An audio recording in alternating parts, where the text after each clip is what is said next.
Why isn't anybody talking about the Sea of Galilee turning red?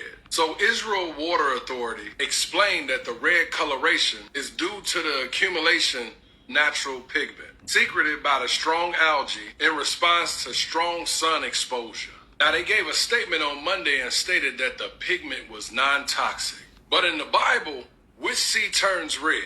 You guessed it, the Sea of Galilee. Now in Revelation 16-1, the first angel went out and poured out his water on the land. And ugly and pain sores broke out on the people, who had the mark of the beast and worshipped his image. Now the second angel poured out his bowl on the sea, which it turned into blood, like that of a dead man.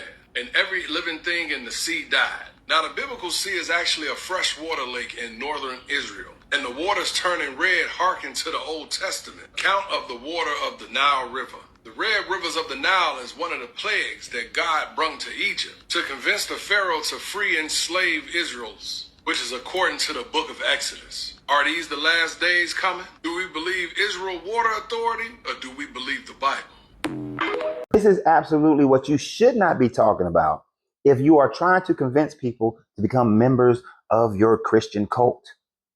You should not look at the Red Sea turning the color of red because of an algae bloom, because you want people to be frightened into thinking that it is the end time and they better get their life right and come join the Jesus train. This is not it. Let me tell you why. You said it in your own video.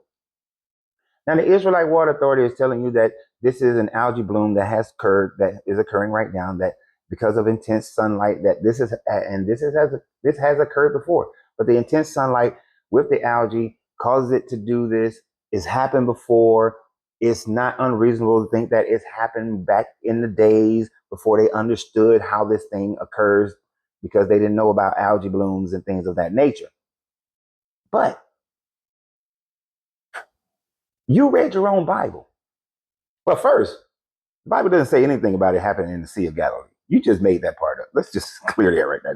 That hurts your credibility right off the rip. You just made that part up.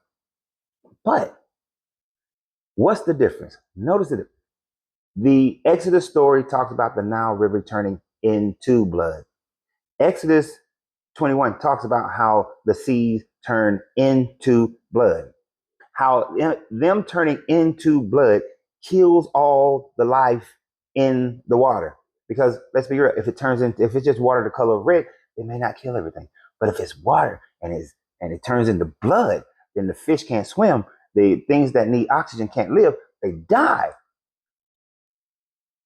Is that what happened in the Red Sea? With the water being non-toxic to people, but let's not even talk about people.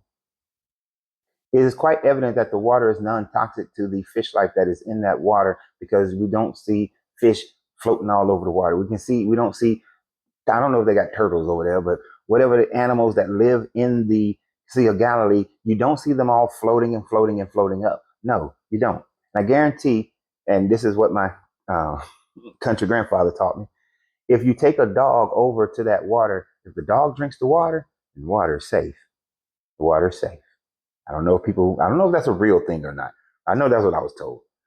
But we also, in the Marine Corps, we trained that if animals drink the water, then the water is safe. So, my guy, even though we still had our iodine pills, my guy, if you want to convince people to walk over and become part of your religion, and you're spouting this nonsense that contradicts your own book, all right? If the evidence of the Red Sea, evidence of the Sea of Galilee demonstrates that it is opposing to your book simply because it looks of the same color, but yet it doesn't have the same attributes, then that would make what you're saying to be a false prophecy if you're claiming that is the fulfillment of that prophecy and people need to get their lives together. So you're hurting your claim as far as trying to convince people. So it makes me think that you're just clickbaiting in order to get more views. But all you're really doing is damaging any prospect of you have of people believing in the fairy tale of your Jesus, Yahweh, and the whole story that you believe in and accept from people who didn't recognize that the water wasn't blood, the water was just an algae bloom. So you have a great day, and always remember, you have to free yourself to be yourself, because your greatness is non-negotiable. Good journey, good vibrations.